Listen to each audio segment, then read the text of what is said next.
In this activity, students participate in a socialist society and try to achieve a fair allocation of stickers and candy by making production and pricing decisions as a collective, only to discover how the knowledge problem and positions of power and privilege prevent their desired outcome.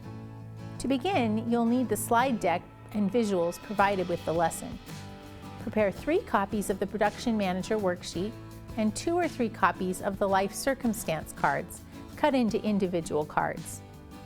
You will also need some bingo chips or other small objects like dried beans or macaroni, about 20 per student.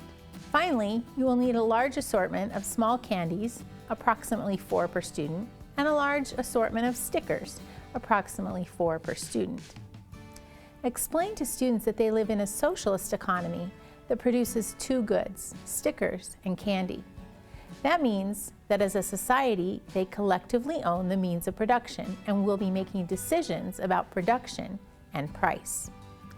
Explain that like any economy, they face scarcity because resources are limited. Okay, this activity is called Let's Make It Fair, or like Let's Make a Deal, if you've ever seen that game. We're going to call this one Let's Make It Fair.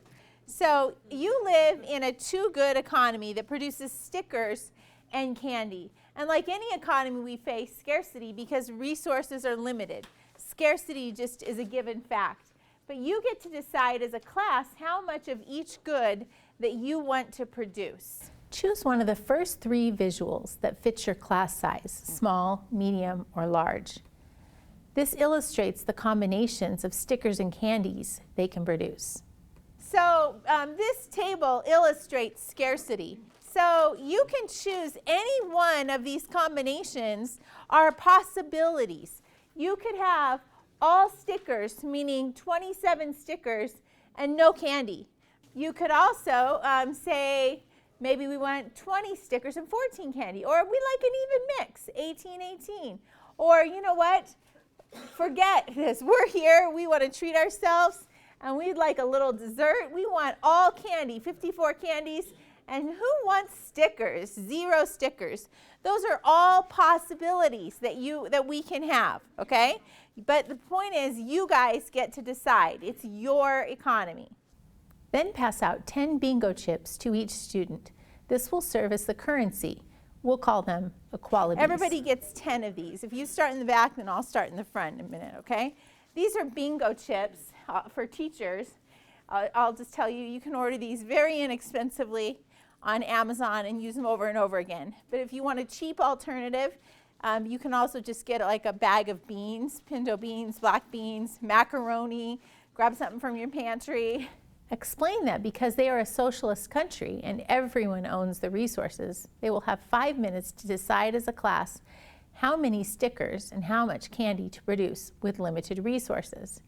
And to help ensure a fair distribution of their production, they will also decide on a price for stickers and a price for candy. Because we're a socialist country and everyone owns the resources, you'll have 5 minutes to decide as a class how many stickers and how much candy to produce with your limited resources. And to help ensure a fair distribution of your production, you also have to decide on a price.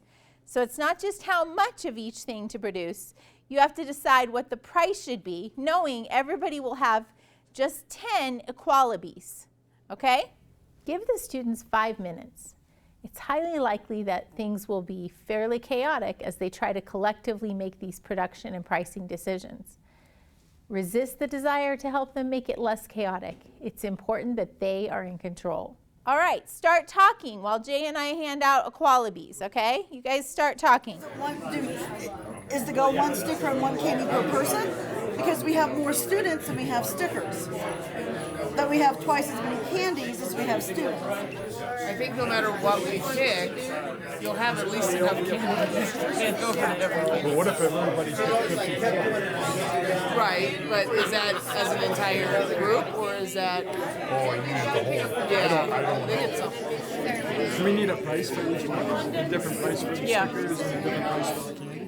Towards the end of the 5 minutes, call the class to order and explain they will not have enough time if this is what's going to happen. So you're going to appoint production managers to make those decisions. All right.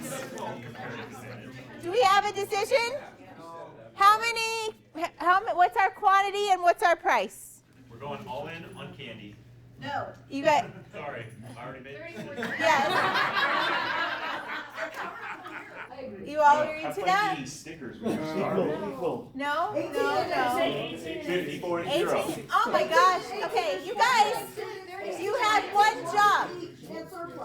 You were supposed to decide how many candies to produce, how many stickers to produce, and then what price should be charged. And I gave you 5 minutes to do that while we passed data qualities, and we have no decision.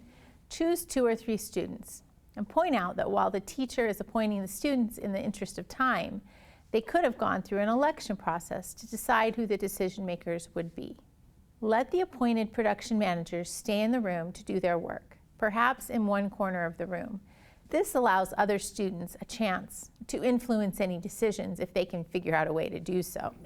Okay, now what are we doing for a If price? there's only 2 stickers, they're gonna be really valuable stickers. That's what I was going, capitalism and make a profit, right? Give the production managers 4 minutes and have them announce their production and pricing decisions. 7 and 5? Yeah, that's Power to the people. 7? Okay, 7 7 and 5? While the production managers are deciding, ask 2 more students to serve as storekeepers to sell the stickers and candy. Send them to the appropriate desk that will serve as each store, or make their desk the store and give them the stickers and/or the candy, along with a blank piece of paper where they can post the price that will be announced by the production managers. Then have them count out the number of stickers or candy that they're allowed to sell as it is announced by the production managers. Announce that a new trading round is now open and the students can purchase what they want of stickers or candy. Try not to refer to the trading round as a market. This is a trading round. The trading round is now open. Go. 1 sticker. Look at this, see? I ordered mine on Amazon. Look, can I see what they look like? Just 1 5. 2 of 1. I don't care. Leave the trading round open for a few minutes so that all students who want to purchase something have the opportunity to do so. They're on stickers. They're out of stickers. Announce that the economy is closed and that everyone return to their seats. Okay. The round is over. Round 1 is over. Round 1 is closed. Debrief round 1 by asking the questions in the slides, specifically whether or not everyone is happy or satisfied, and if they were able to purchase what they wanted. If they were not able to purchase what they wanted, why was that? It's likely that many students were unable to purchase exactly what they wanted or what they would have liked because resources are limited, or the decision makers picked the wrong price, or both. Is everybody satisfied? No. Kathy, are you satisfied? I am. You are? Yes. Was that your first choice? Yes. But I heard you say you wanted a sticker. I did, but I didn't have enough money. I had to buy candy. So you wanted a sticker, but you didn't have enough money. Right. But I also noticed that by the time that you wanted stickers, they were gone. They were sold out a long time ago, right? Yes. So, but then you were able to buy candy. Yes. Okay. And the candy store does still have 3 candies left. There were 30 candies originally that you had? Right. Okay. How quick did you sell out of stickers? Within a minute. Within a minute, right? So stickers were pretty popular. And there was a variety of stickers, and there was a variety of candy. Explain to the class that they have another chance to see if they can raise the level of satisfaction that each person enjoyed. And hopefully, they have learned some things that will help them improve. Do you think we can improve on this outcome now that we had as much information? Did we learn? Did we learn a little bit? Okay. Keep the same production managers and explain that you chose them specifically because you thought they could make the best decisions about production and prices. To help in that, you've prepared a list of questions for the production managers to answer so they will have better information for the next round. Give each one a copy of Handout 1-2, the Production Manager Worksheet. In addition, explain to the class that as time passes from round 1 to round 2, for some students, circumstances have changed. So you're going to pass out life circumstance cards to each student, which may influence whether they'll want more or fewer stickers, or more or less candy. Pass out 10 additional Equalibees to each student so everyone has at least 10 again. Also explain that if asked by one of the production managers, they are free to share the information on their life circumstance card. The life circumstance cards will direct a few students to buy more stickers and most to buy more candy, so that if production managers ask, they may get different answers from different students. Production managers can gather information from individual students, but they cannot ask the entire class for a group response.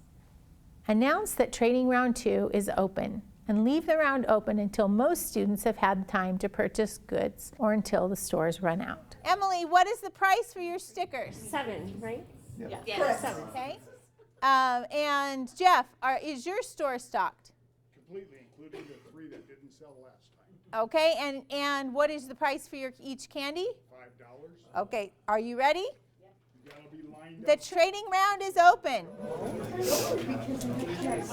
You need to get two. Thank you. Okay, back off. Okay, I think I can get her out this time. I couldn't get out last time. I sold my candy. I sold my sticker, and they ran out of candy.